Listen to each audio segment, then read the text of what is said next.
डिगड़ी union council Mir Khudabakhsh Talpur में जरवार बिरादरी पारां पीपी में शमूलियत पीपी उम्मीदवारनि जे मान में आजियाणो ॾिनो वियो।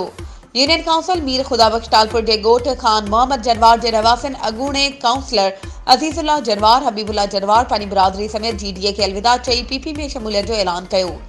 इन 212 जे पीपी उम्मीदवार मीर मुनवर अली खान तालपुर ऐं पीएस 48 जे उम्मीदवार मीर तारिक अली खान तालपुर जे मान में ॻोठ खान मोहम्मद जरवार में तकरीब कोठाई वई। उन मौके ते पीपी उम्मीदवारनि मीर मुनवर अली खान तालपुर, मीर तारिक अली खान तालपुर, गुलामुल्लाह जरवार ऐं ॿियनि ख़िताब कंदे चयो त पीपी में शामिल थींदड़ जरवार बिरादरी जी आजियां कयूं था। अॻवाननि चयो त पीपी चेयरमैन बिलावल भुट्टो ज़रदारी 3 फ़रवरी ते मीरपुर ख़ास जलसा आम के ख़िताब कंदो अवाम खे शिरकत जो सॾु ॾिजे थो। पीपी उम्मीदवारनि चयो त 8 फ़रवरी ते पीपी उम्मीदवारनि खे तीर जे निशान ते ठपो हणी कामयाब कंदा।